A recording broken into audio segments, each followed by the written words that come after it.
Hi friends. நான் இன்றைக்கி ஒரு கதை சொல்ல போகிறேன். ஒரு பிச்சைக்காரனுக்கு கோயில் பக்கத்தில் பிச்சை எடுக்கிறது தான் வேலை. அவனுக்கு சரியான சாப்பாடே கிடைக்கல. அன்னைக்கு அரசருடைய மகனுக்கு பிறந்த நாள்ன்றதுனால அரசர் இலவசமாக சாப்பாடு போட சொல்லியிருக்காரு. இவனும் முன்னாடி போய் நின்னான். மற்றவங்கெல்லாம் அவனை வெறுத்தாங்க. நீ பிச்சைக்காரன் தானே, பின்னாடி போய் நில்லு அப்படின்னு. அவனும் பின்னாடி பின்னாடி போய் நின்னான். யாரும் அவனை பக்கத்தில் நிற்கிறத ஏற்றுக்கவே இல்லை.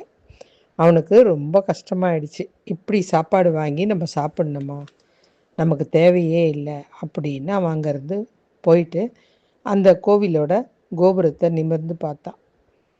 கடவுளே, எல்லாருக்கும் உணவளிக்கிற உனக்கு எனக்கு உணவு கொடுக்க முடியலல்ல அப்படின்னு சொல்லிட்டு அந்த கோவிலோட குளக்கரையில் போய் உட்கார்ந்தான்.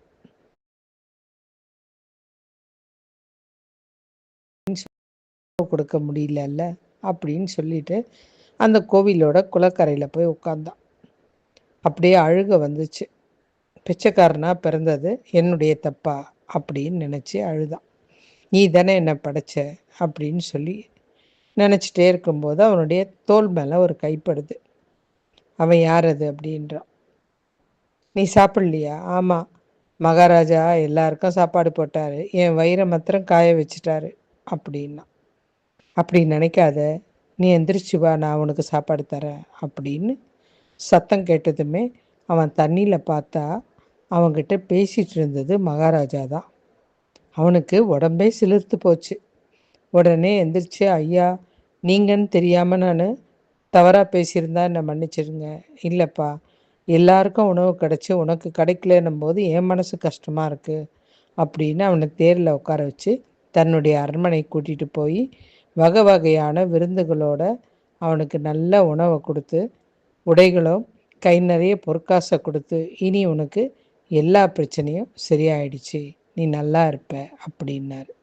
அப்போ தான் அந்த பிச்சைக்காரனுக்கு ஒன்று உணர்ந்தான். இது வரைக்கும் அவன் நான் பிச்சைக்காரன், எனக்கு எதுவும் கிடைக்கல அப்படின்னு உட்காந்து அழுதுருந்தானே தவிர ஒரு தடவை கூட அந்த கோபுரத்தை நிமிர்ந்து பார்த்து கடவுள்கிட்ட கேட்கணுன்னு அவனுக்கு தோணலை. நம்மளில் நிறைய பேருக்கும் இந்த பிரச்சனை இருக்குது. நம்ம யார்கிட்ட கேட்கணுமோ அவங்கக்கிட்ட கேட்காம பார்க்குறவங்க கிட்டெல்லாம் எனக்கு இந்த பிரச்சனை இருக்குது, நான் என்ன பண்ணுறது அப்படின்னு கேட்டுருக்கோம். இதனால தான் நம்மளுக்கு அந்த பிரச்சனைக்கு உண்டான தீர்வு கிடைக்காம போகுது. மீண்டும் ஒரு நல்ல தலைப்பில் இணைவோம்.